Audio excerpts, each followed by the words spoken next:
Good morning. I'm Jerry Lemke from the Sociology and Anthropology Department here at Holy Cross. And I just want to thank Tom again for just a terrific conference so far. Yesterday was great. This morning's off to a good start.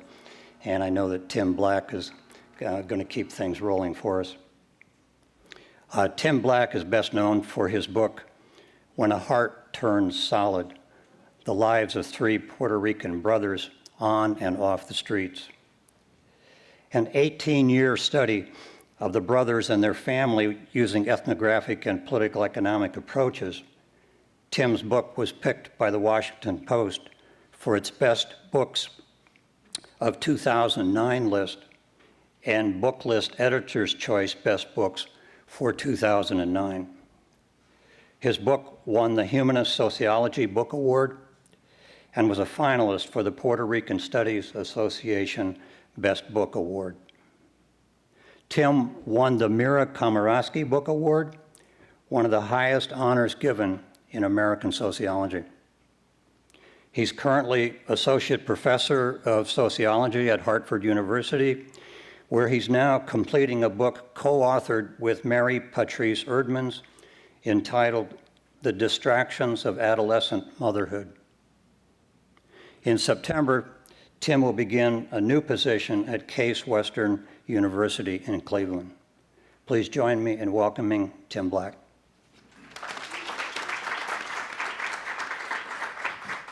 Thanks, Jerry, for that introduction. I want to thank Tom Landy for organizing such a stimulating 2 days of discussion, giving us an opportunity to think about Michael Harrington for a couple of days. I want to thank Maurice Isserman. It's been a pleasure to meet Michael's biographer, who's here today. And I want to thank Pat Hinchcliffe for keeping me abreast of the developments along the way. You know, it really is an honor to be here, to be able to talk about one of the people that's been a intellectual hero for me. And so, in fact, while I was preparing my remarks, I was thinking about who would be looking over my shoulder. And I thought about sort of two intellectual influences that I thought would be appropriate for today. So that's little me out in the field in Springfield doing my research. And on one shoulder, I have C. Wright Mills, and then in keeping with the day, Michael Harrington. And once I put this slide together, I realized it was very appropriate that Michael Harrington was looking over my left shoulder, but then realized that was unfair to Mills, so I made the necessary adjustments for that. Why Mills? I'm going to start with Mills and then come back to Harrington later. But why Mills? Mills, my research is based on relationships, and relationships that I've developed over the last 22 years now with a network of Puerto Rican men and women from Springfield, Massachusetts. The three brothers there are three brothers at the center of this study. They were 15, 16, and 17 when I met them. They are 37, 38, and 39 now. I was a young man when this study began. But why Mills? Because what Mills provides is a framework in which we try to make sense out of the intersections of biography and larger social structures. Specifically, what I mean by that is I'm looking at the interrelationships of three different levels of analyses in my work.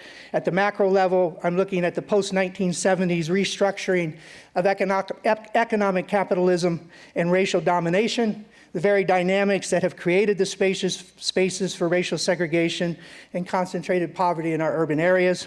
I'm examining at the institutional level how these larger social structural processes are manifested in bilingual education, the drug trade, on and off the books jobs, the trucking industry, the prisons, and drug treatment.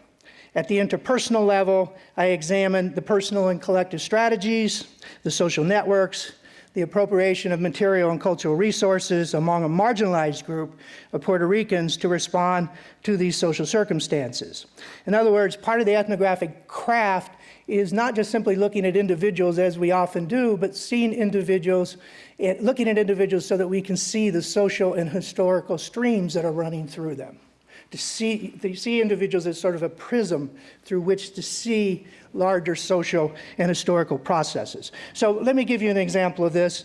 The three brothers, the middle one is the first one who I developed a relationship with, who I met in 1990. At the time, he was in Springfield, in a high school in Springfield in the 10th grade, 16 years of age. He had been taken out of the bilingual education program, put into the mainstream curriculum, and he was struggling. He was failing, and he desperately wanted to get back. So I also have a principal intervention story. So what he did was he requested a meeting with the principal and took his mother to that meeting, but the principal did not provide an interpreter for her. He requested to be put back in the bilingual education program, and that request was denied.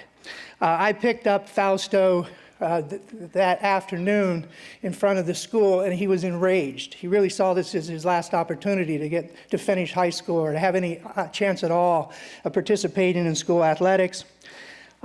He was angry, so we went to my apartment, and I suggested to him that he write a letter. Not a letter that we were actually going to send to the principal, but a letter that would give him an opportunity to get some of his frustration and anger off of his chest. The reason for the letter, again, was sort of to give him, a way of getting this off his chest, but also it was a way for me to try to assess his writing skills. This was 1990, and so I'm going to roll the tape back and show you actually this letter. Now, before I do so, I should tell you, there is some offensive language in my presentation. It goes with the territory. But then I know some of you out there, and I know this language doesn't vary a whole lot from your own. So here we go. Here is the letter. So Fausto wrote to the principal, "Dear principal, you are a 12 sandwich eating motherfucker. You wear the same suit to school every day. Your hair is so nappy that she had to take painkillers to comb her hair. And your father is so poor that he went to McDonald's and put a milkshake on layaway. You are a punk. You don't know what you're talking about all the time, not sometime. Why you have your wife working in Lyman Street, which was a prostitute hangout. Fuck you, your wife's pimp." How's that for an icebreaker? Now, obviously, the symbolism of this letter was very important to me at the time because Fausto was an extremely smart, engaging, charismatic storyteller. So the question is, how does someone who has these skills and can be so articulate, how is it that he's in the 10th grade and he can't write? Nor could he read in either Spanish or English, as it turns out. So, it's symbolic in a lot of ways. It demonstrates his wit. I mean, there's some really good zingers in there. It demonstrates some of the humiliations that racial minority youth live with or adolescents live with. But mostly for my purposes at this time, it demonstrated that he didn't have writing skills. It didn't take me long to figure out that this was not Fausto's problem, that this was a systemic problem. The bilingual director of the school, not many years before that, had said publicly that they were receiving students from New York who had not had any bilingual education, Puerto Rican students who could not read or write in English or in Spanish. 1 in 2 high school students, Puerto Rican high school students that were entering high school were not finishing high school in the mid-'80s. So clearly there was something else going on. What I was tapping into was a systemic problem. And in fact, what I found was that I was tapping into or beginning to learn about a population that was out of place, that had no place in Springfield. And I believe if Michael Harrington were writing today, that this would be one of his populations that he would be particularly interested in trying to understand and describing as part of his other America. But what was this? To understand displacement, we have to understand the history of Puerto Rican migrants coming into the U.S., and I'm going to do this very quickly. The first wave of migration happens from the island to the mainland in 1950s when the island industrialized. The industrialization of the island was unable to absorb all of the surplus agricultural labor, which essentially the U.S. mainland became a safety valve for that. Over 460,000 migrants left the island and came to the United States during the 1950s. By the 1970s, by 1970, over a quarter of the population had left the island and come to the U.S. So that's the first experience with economic displacement. And it's important to remember that this was a group of agricultural workers who had worked on the haciendas, many of whom had left school in the elementary years in order to start working. So it was a poorly educated group of migrants. A second experience of displacement is, of course, deindustrialization. So just as Puerto Ricans are coming in to the U.S. cities, trying to find their foothold in the manufacturing economy, in many ways following the scripts of Eastern and Southern Europeans before them, what happens, of course, is that the rug gets pulled out from under them. And in many ways, it's arguably no ethno-racial group was as affected by deindustrialization as were Puerto Ricans, even though they were a small group relative to others. But in 1970, 42% of all employed Puerto Ricans were working in the manufacturing industries, compared to 25% of the population as a whole, and about the same 25 to 24% of blacks and whites. By 2000, that rate had dropped to 15%. That's a 27% drop in a period of 30 years. And at 15% at that point was about the same rate as blacks and as whites. So while we know the story of deindustrialization and the Great Eruption, what I think is unique about this experience for Puerto Ricans is the experience of double displacement in one generation. Double displacement in one generation. And again, I just want to underscore, this is a poorly educated population. So they are very dependent upon the schools, dependent upon finding their place within the economy, and also on the schools in providing the education that would make it possible for their children to experience class mobility. Economic dislocation is propounded by social isolation, and we know this thesis, the social isolation thesis of William Julius Wilson, Doug Massey, and many others. In Springfield, I want to just point out, this is the area right here is the north end of Springfield. You'll notice that along the western border is the Connecticut River. On the northern part, this is an industrial area, and included a lot of metalworking plants. On the south side, this was a minor league baseball park in the early part of the century, and then became an industrial area. And then in the 1960s, I don't know if you can see or not, this is Interstate 91, which was built right along the eastern side of this neighborhood in 1960. So basically, what happens is, that's fine when these industrial areas are thriving, but as these industrial areas begin to empty out, it left this population extraordinarily isolated and essentially cut off from the rest of Springfield. This was the area that Puerto Ricans were living in. And in fact, this star is where the family that I studied moved in 1986.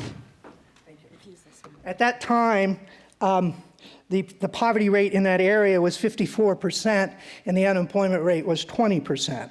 Reactions towards Puerto Ricans in this climate of growing insecurity was, of course, hostile.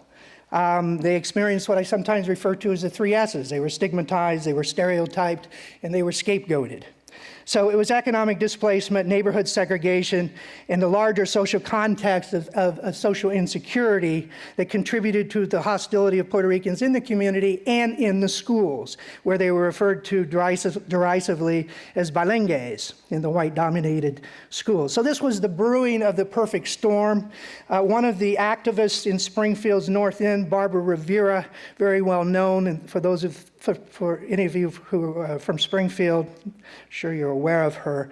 Sitting before the State Commission on Hispanic Affairs in 1984, she cited the young median age of Puerto Rican population, the lack of recreational facilities for Puerto Rican youths, high delinquency and substance abuse rates, occasions of neighborhood gang activity, the extraordinarily high rate of school dropouts, and the failure of teachers to inspire confidence in Puerto Rican youngsters. And she warned at this time that they were looking at a lost generation.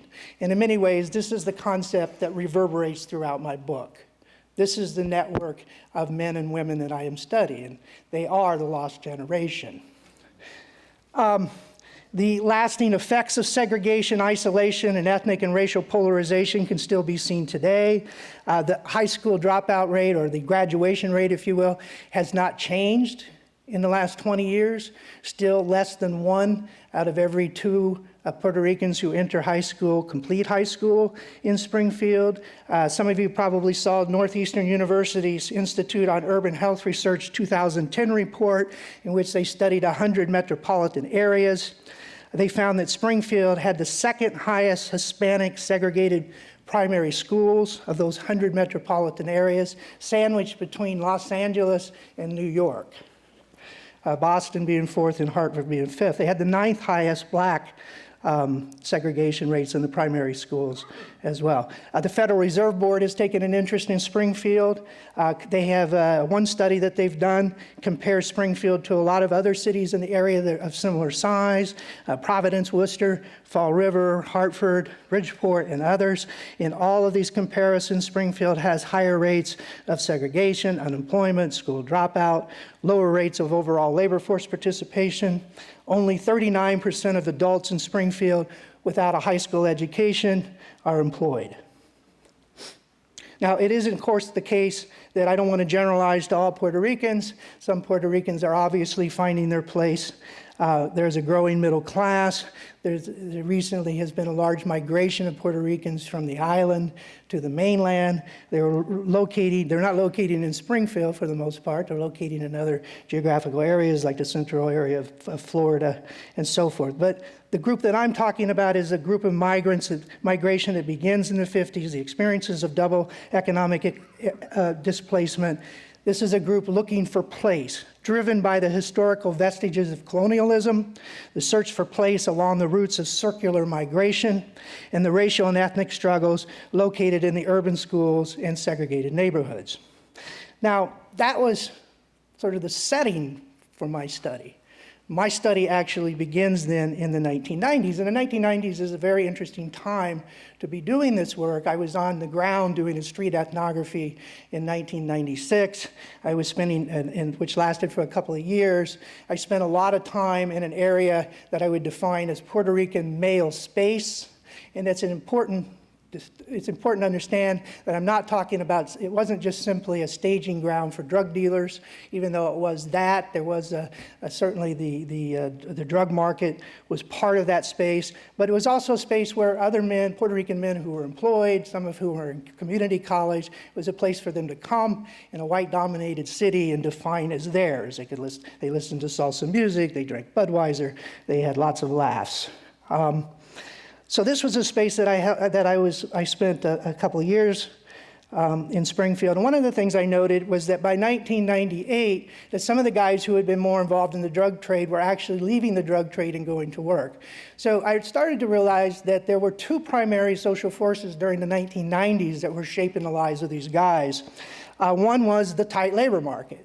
This was a period of, the longest period of unending economic expansion in our history, presumably started in 1991. It's a little bit like saying we're in recovery now and have been for the last 2 years.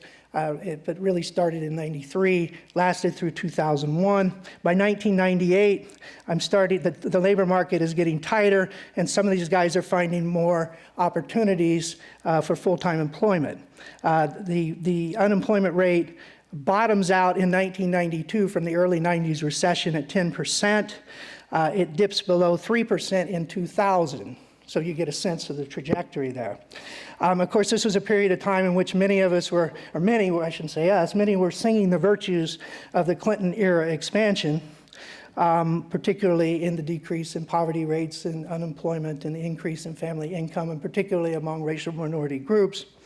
But of course, there was something else happening under Clinton's watch as well, and that's the second force that was really shaping the lives of the men that I was studying, and that is that the prison population was growing. And in fact, between 1993 and 2000, the prison population grows 44%. Bruce Western's work helped us to understand, or at least to rethink some of the rosy calculations around poverty rates and unemployment rates. Western factored in incarcerated populations, and when he did so, he suggested that for young, less educated black men, that their employment experiences had been completely detached from the economic expansion of the 1990s. My experience on the ground is that some of the men were going to work. Some of them were finding work in temp agencies, and some were finding it in more lucrative trades, such as the trucking trade, which is where the oldest of the three brothers ended up. But it gave me an opportunity to follow these guys, to describe their struggles of moving from the streets and into the workplace, and there's a lot in my book that addresses that. But it also gave me an opportunity to draw attention to incarceration, hyper-incarceration of the 1990s. 1980s and 1990s. I'm not going to go into that a lot. I'm just going to mention some of this. I know Bruce will probably talk about much of this later. It gave me an opportunity to highlight the period of hyper-incarceration in the 90s, in which, and just very quickly, 1 in 99 adults are in prison or jail today. 1 in 31 are either in prison, jail, on parole, or on probation. 1 in 31 adults in the U.S. Lives are being managed by the criminal justice system, and 1 in 3 black men. Of course, this is being driven largely by the drug war. In 1985, there was a little more than 40,000 inmates in prison or jail for drug arrests. Today, it's nearly 500,000. The study allowed me also to be able to document the consequences of what we call collateral punishment. That is what happens to these guys when they come out of prison. The punishment that continues even though they've served their time because they're felons, their inability to get jobs. In Connecticut, in Massachusetts, many of you, I'm sure, are familiar with the CORI, the Criminal Offender Record Information that any employer can access. The policies that excluded felons, ex-felons from government resources, getting food stamps, public housing, Pell Grants. Many states prohibit professional licenses, and so on. So it gave me a chance to discuss some of that. It also gave me a chance to highlight or draw attention to how prisons had become sort of hidden worlds of punishment. And I use that phrase intentionally because it's not my phrase. It's actually the phrase of Supreme Court Justice Anthony Kennedy in his speech to the Bar Association in 2003. Kennedy is not a flaming liberal, as you know. He was a Reagan appointee.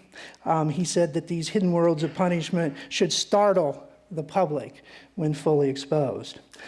Fausto was incarcerated during the Get Tough on Prisoners 1990s. He experienced some of this hidden world of punishment. Of course, not all men. There's a lot of variation in terms of the experiences of being inside. He did particularly hard time, including 14 months of solitary confinement. 14 months of solitary confinement. Fausto, after he had been out for a couple of years, described it like this. When you come out here, it's hard to turn things off because they come at you in your dreams. The effects of prison, you don't see them right away. You see them afterward when you're back out into society.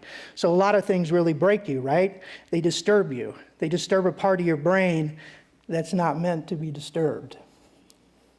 And the last thing was that the study allowed me to begin to explore the amount of debt that many of these guys are coming out of prison with, largely because of fees that are now being charged to them, to probation offices, or departments, courts, and of course the child support that accrues while they're inside. Another study that I'm doing now, looking at marginalized fathers, I've been shocked to find that many men are coming out of prison $10,000, $20,000, $30,000, $40,000 in debt.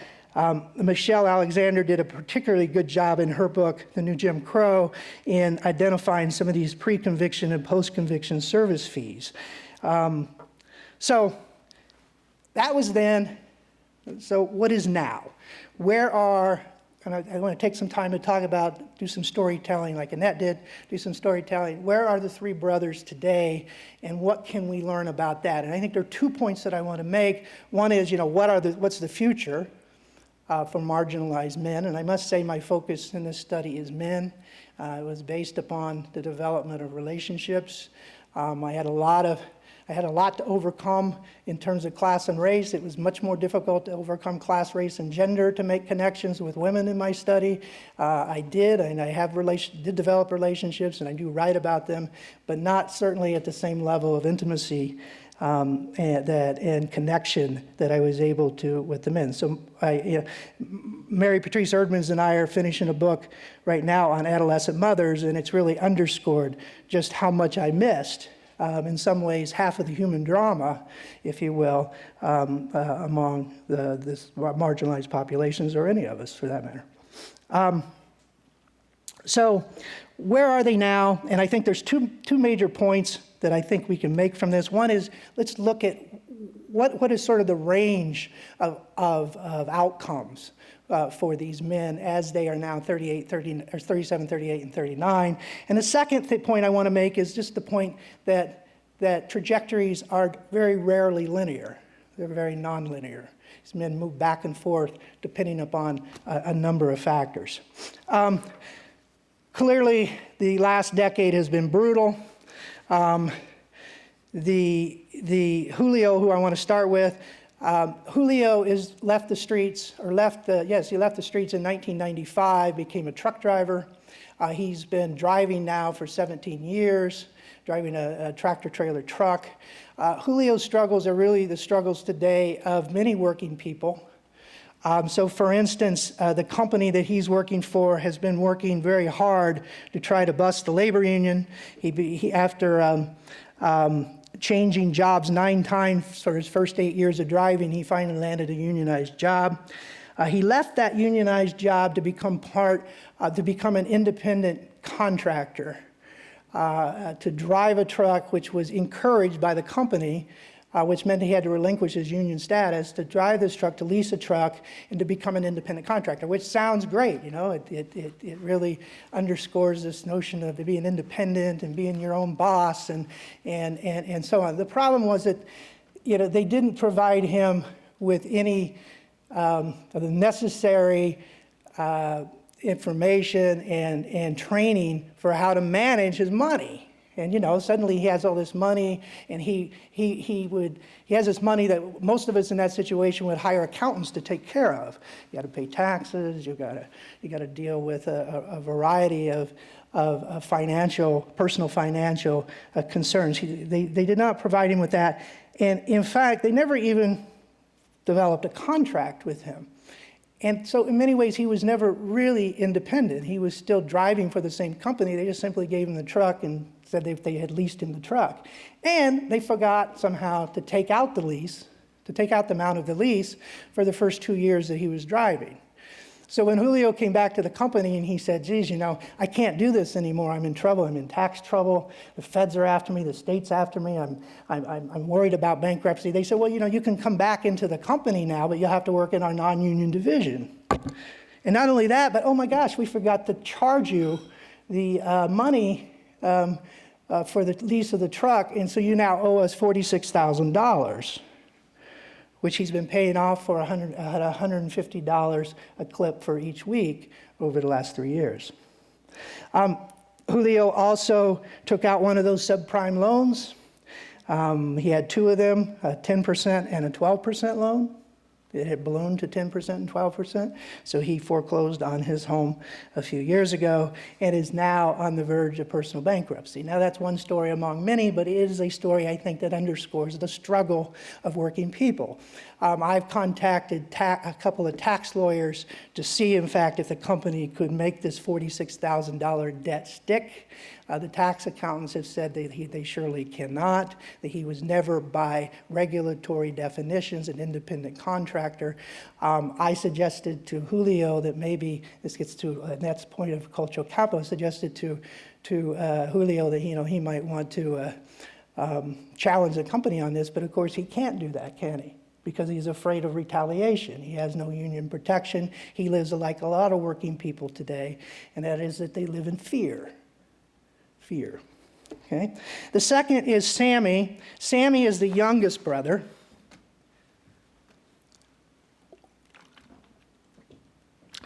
Sammy's story Sammy was a street maven. Sammy loved the streets. He was good at the streets. He left school. He didn't find place in school very early in Yonkers or in Springfield. He was very immersed in the street at a young age, socialized on the street by some very effective hustlers on the street. And yet, in 1998, he came off at the streets. I saw his identity begin to change. He took jobs in temp agencies. He had a child with a woman that he had moved in with, his girlfriend. And I saw his identity begin to be reorganized around working class respectability and around fatherhood. He was into this about 3 years, and his car slid off of an exit ramp late one night coming home from work. The problem, of course, is he had now totaled his car, had no way to get to work the next day in the suburbs, had no way to get his child to daycare the next day in the suburbs, and had no way to get his wife to work. So what is he to do? Take out a loan? Well, obviously he can't do that. He's never even had a checking account. So what he did was he utilized the resources that he had available to him, went back up to Springfield, was going to double up his paycheck.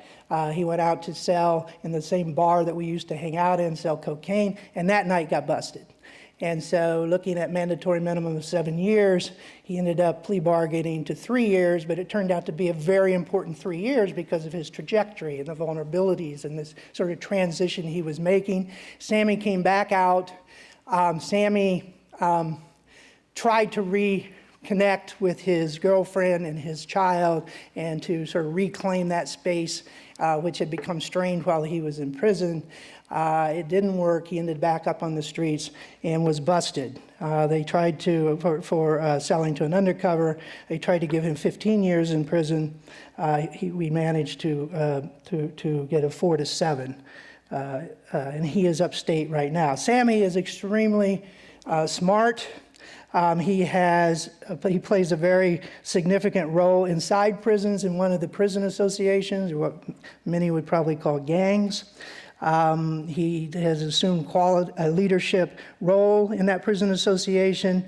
He has many of those leadership qualities: keeping distance, managing people. He's compassionate, articulate, and ruthless. Are these skills transferable? I'm not sure.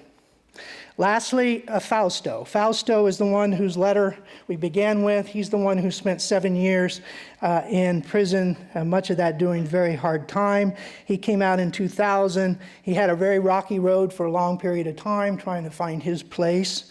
He spiraled into crime, into varieties of crime, including boosting and doing stick-ups and drug dealing.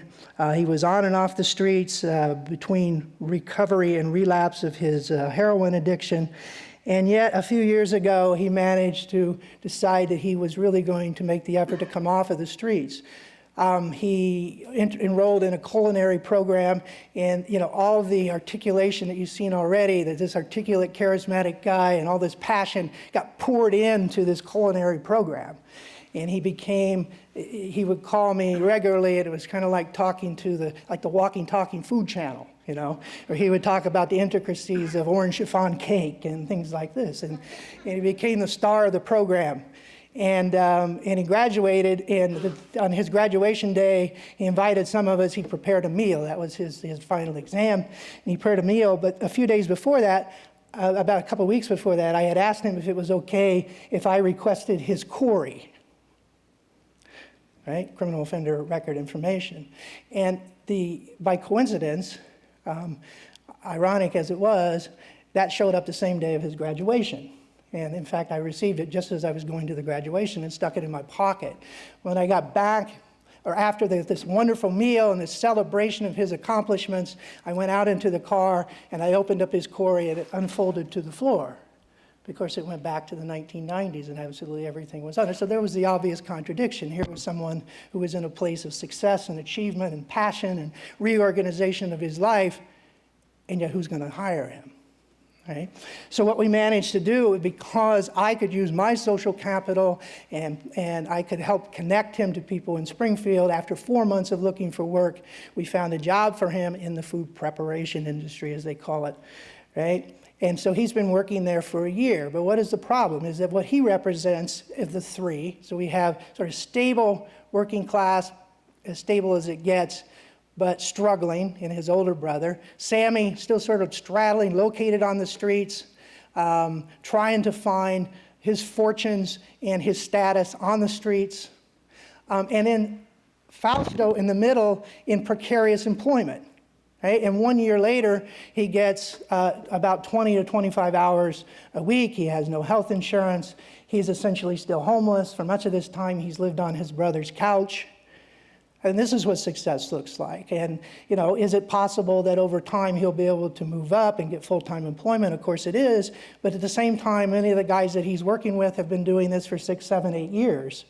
And they get jobs, they get hours seasonally in the food prep business. That is to say, during the holidays, they get lots of hours, and then there are these barren periods of time. I mean, it's almost ironic, like the Puerto Ricans have gone from seasonal work in the tobacco fields to seasonal work in the food prep industry.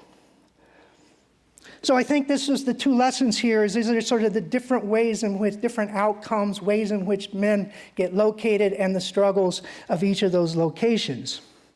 It also, I think, represents the fact that most of these, if you know their histories, those trajectories are not linear. There's a lot of movement. And in fact, I conclude by suggesting that over the 22 years, one of the things I have learned is that the men in my study possess a swirling mix of predispositions, orientations, influences, sensibilities, skills, capacities that get acquired. There are multiple influences in their lives that get acquired from an accumulation of varying experiences that get enacted within changing social contexts and emerging opportunities.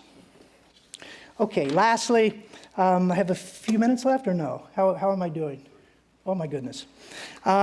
Well, let me just finish then. I was going to, it's probably just as well, because yesterday I heard Morris say that someone asked him if he would channel Mike Harrington, and he said, of course, he wouldn't even try to do that. Who could do that? And I already had the slide made out, so it was like, oh, Christ, now what do I do, you know? You know, I would just finish. There were a number of ways in which I think that Harrington would enter into this conversation. I don't have any time left. So the one thing that I am going to say, though, and you know, yesterday was a very wonderful, rich discussion. I learned a tremendous amount about Harrington. But one of the things that I thought was missed yesterday and wasn't discussed was incarceration in this era of hyper-incarceration. And I think if Harrington were alive today, that he would be shocked, I suspect, to see the role that prisons and the criminal justice system are now playing in warehousing and managing the lives of the poor. In essence, making the invisible poor more invisible. Thank you.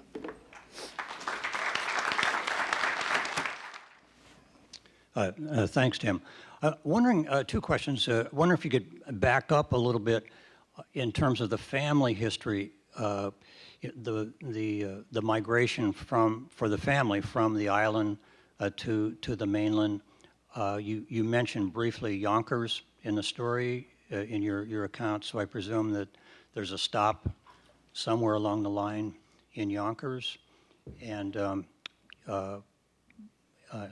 any mobility, you know, from the mainland back to the island. Is there anything like that? That's one kind of set of questions.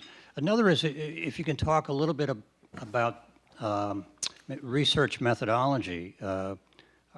I know you were very close to the boys during the time that you were doing the research, with them quite closely during their prison experience, not in prison, but doing visits to the prison when they were in prison and so forth. And you know, some of the methodological problems that present themselves there with some people might say being too familiar with the people, too involved in their lives. And I'm wondering what you went through sort of grappling with some of those methodological issues along the way, and if you can tell us a little bit about that. Sure. Thanks for those questions, Jerry.